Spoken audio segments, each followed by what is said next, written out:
Hello, everybody. Thank you so much. Thank you, everybody. Please have a seat. Have a seat. But before I get started, first of all, let me thank your fine young mayor. Mr. Mayor, it is wonderful to see you, and I am partial to daughters, as I know you are, and I hope at some point I get a chance to meet yours.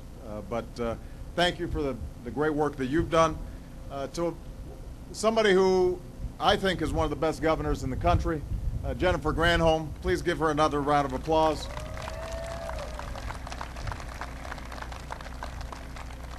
Jennifer has been relentless about bringing manufacturing, 21st century manufacturing here to Michigan. And this is just an example of the kinds of projects she's been working on for so long.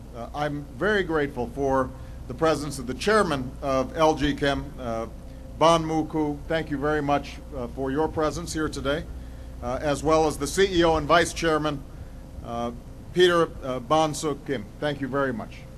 Please give them a big round of applause. And I want to acknowledge your Congressman, Pete Hoekstra, is here in the audience. Please give him a round of applause. Now, it is wonderful to be here in Holland, and I am especially to be here as Compact Power breaks ground on this site. This is about more than just building a new factory. It's about building a better future for this city, for this state, and for this country. Now, I want to say what everyone here in Holland and everybody here in Michigan knows too well, which is that these have been some pretty tough times. A brutal recession came on top of what was already a lost decade for the middle class, especially for manufacturing towns here in the Midwest. Even before this recession cost so many jobs. Incomes had been flat, jobs were moving overseas, while the price of everything from health care to college tuitions were skyrocketing. It was a decade in which it seemed like the values that built this country were turned upside down. Folks who were working hard and honestly every day to meet their responsibilities were running in place or falling behind, while high-flying financial speculators who were cutting corners were rewarded with lavish bonuses and benefits. It got even worse when the financial crisis sent our economy into a free fall and cost 8 million Americans their jobs. Michigan was hit harder than anywhere else. And on top of this recession, you were also rocked by the near collapse of the domestic auto industry. It was in the middle of this crisis that my administration walked through the door, and we had a number of difficult decisions that we had to make and make quickly. Some, including shoring up U.S. automakers, weren't real popular, as you will recall. But with millions of jobs at stake, with the future of so many families and businesses on the line, we acted to prevent the country from slipping into an even deeper crisis. And that's why when my administration began, we cut taxes for small business owners and for 95% of working families here in Michigan across the country. We extended unemployment insurance to help folks get through these storms. And through small business loans, a focus on research and development, and investments in high-tech, fast-growing sectors like clean energy, we've aimed to grow our economy by harnessing the innovative spirit of the American people. Because we did, shovels will soon be moving earth, and trucks will soon be pouring concrete where we are standing. Because of a grant to this company, a grant that's leveraging more than 150 million private dollars, as many as 300 people will be put to work doing construction, and another 300 will eventually be hired to operate this plant when it's fully up and running. And this is going to lead to growth at local businesses like parts suppliers and restaurants. It will be a boost to the economy of the entire region. Now, this is the 9th advanced battery plant to begin construction because of our economic plan. And these plants will put thousands of people to work. This includes folks who are working at a couple of facilities being built in Michigan by another battery technology company called A123. And in every case, we've been guided by a simple idea. Government can't generate the jobs or growth we need by itself. But what government can do is lay the foundation for small businesses to expand and to hire, for entrepreneurs to open shop and test new products, for workers to get the training they need for the jobs of the 21st century, and for families to achieve some semblance of economic security.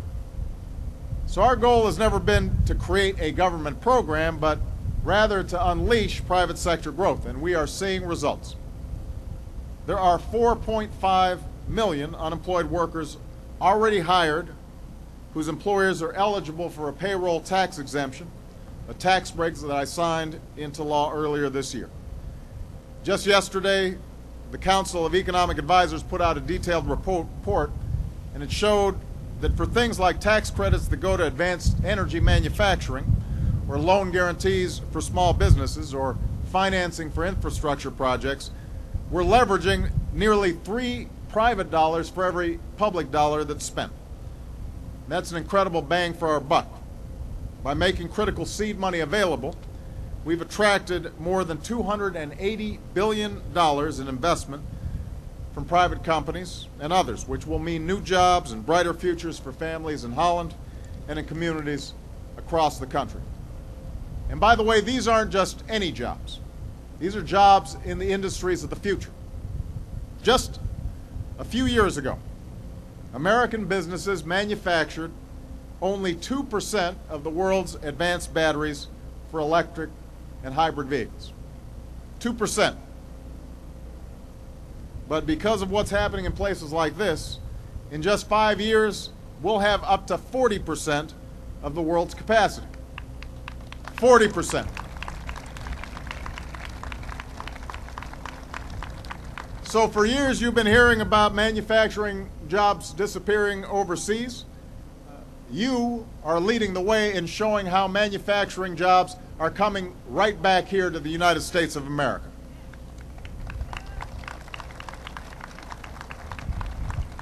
For example, the workers at this plant, already slated to produce batteries for the new Chevy Volt, learned the other day that they're also going to be supplying batteries for the new electric Ford Focus as soon as this operation gears up.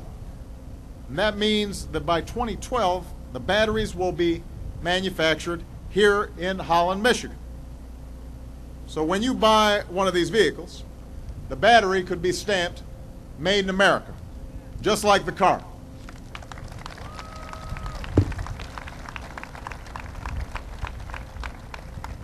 And here's another benefit.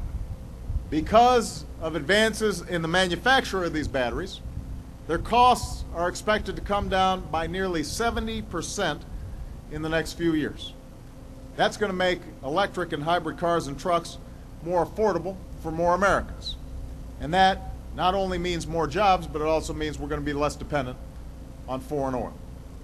So taken together, these are the efforts that are going to create jobs and help build a stronger economy in the long run. And I want to express my appreciation to the Michigan leaders, not only here but in Congress, who supported the economic plan that made this possible. As a result of the steps that we took, an economy that was shrinking is now growing. We were bleeding jobs at a rate of 750,000 per month the January that I was sworn in. Now the economy is adding private sector jobs and has been for 6 straight months. Now, this doesn't mean that we're out of the woods, not by a long shot. But it does mean that there are small business owners who've been able to get the loans they need to hire a few more people. It means there are salespeople with a few more dollars in their pockets because customers are buying again. It means there are innovators and entrepreneurs finally able to take a chance on a new idea. And it means there are construction workers heading to the job site each day, just like some of the folks who are here today, because our country is slowly coming back from this vicious recession. The progress we've made so far is not nearly enough to undo the enormous damage that this recession caused. And I've said since the first day I took office, it's going to take time to reverse the toll of the deepest downturn in a generation. I won't be satisfied as long as even one person who needs a job and wants to work can't find one. But what I'm absolutely clear about, and what this plan will prove, is that we are headed in the right direction, and that the surest way out of the storms we've been in is to keep moving forward and not go backwards. There are some folks who want to go back, who think that we should return to the policies that helped to lead to this recession. Some of them made the political calculation that it's better to obstruct than to lend a hand. They said no to tax cuts. They said no to small business loans. They said no to clean energy projects. Now, it doesn't stop them from being at ribbon cuttings, but that's okay. You know, I just want to make sure that everybody understands that this country would not be better off if this plan hadn't gotten built and if the clean energy package that made it possible wasn't in place. And when you head out to any of the 24 battery technology plants coming online that are going to be able to be stamped made in America on their products, I want folks who have been pushing against these economic policies to explain to these workers why it'd be better for these things to be manufactured in other countries, or why the solar plants and wind turbines and biodiesel refineries that are being built shouldn't have happened. You know, most workers and most entrepreneurs understand we're not in the clear yet, but they understand we're headed in the right direction. There's something about America that no matter what the trials are, what the tribulations are, we stay optimistic and we keep going forward. And we know if we work hard enough and if we're determined enough, if we try as hard as we can, and if we're willing to experiment, and if things don't work, we put them aside, but we keep on going, that sooner or later, we're going to see a brighter day, and we're going to pass on a better America to our children and our grandchildren. That's been our history. That's the legacy that we inherit. So to everybody in Holland, I want you to understand, these have been a tough few years. But we have been through tough times before.